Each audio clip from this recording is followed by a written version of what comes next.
we have as humans caused 1 degree Celsius warming on Earth since the last ice age. The scientific support today why staying well below 2 degrees Celsius is no longer only about reducing the social and economic impacts of rising extreme events and warming. It is quite frankly that we risk pushing the on button of irreversible, potentially catastrophic hothouse Earth developments. So this is coming from the 1900s, the Industrial Revolution's kickoff, and now we passed the Second World War and we're moving into the 1970s, the 1980s, 1990s, and look at what's happening. We get warmer and warmer and warmer. Red is plus 4 degrees Celsius. What we're seeing in the Arctic is extraordinarily worrying. That 2 degrees Celsius warming on planet Earth would lead on average to a 5 degrees Celsius warming in the Arctic, which would be a point of no return for the Arctic ice sheets. The rapidly melting and warming Arctic leads to loss of a gradient of the large jet stream, and that impacts weather systems, and something to take very seriously.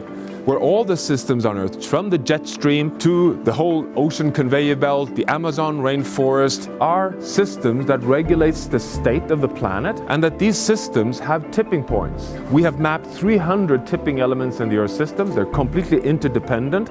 They are the ones that regulates our ability to stay within this golden era of the Holocene. Our fear is that because all systems are connected, that if temperature rises with 0.5 degree, that can connect to more resilient systems that could then cross a tipping point. And you could get a domino effect where 2.5 could become 3 can be 3.5, and it could go on until a point of not stabilizing until we are in a hothouse Earth state of 4, 5, 6 degrees Celsius.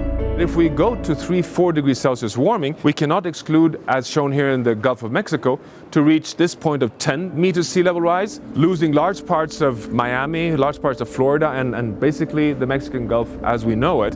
In Bangladesh, now this is 10 meters sea level rise, basically losing a whole nation. It would be a complete eradication of a place on Earth where over 100 million people depend on their lives.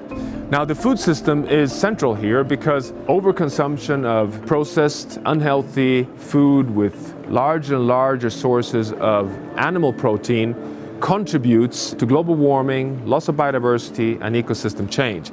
This is the source from Brazil of exports of beef, soybean, and soy oil across the world. So not only are we causing unhealth and unsustainability through the production systems, but it's also a contributing factor to deforestation of one of the big biomes that regulates the whole stability of the Earth system. So we released the so-called Eat Lancet report, a scientific framework for a healthy diet from sustainable food systems. We have a chance of reducing our climate impacts by half. So it is a flexitarian diet, increasing plant-based proteins, reducing quite drastically red meat, but giving in the order of 5 servings a week of animal-based protein, 2 from fish, 2 from poultry, 1 from red meat.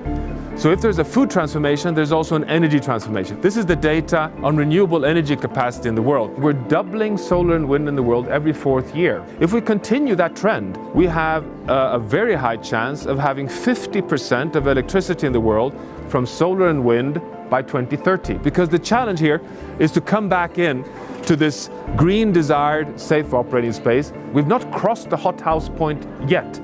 And that is the biggest challenge of all, to now get the 4th industrial revolution to occur inside this safe operating space on Earth.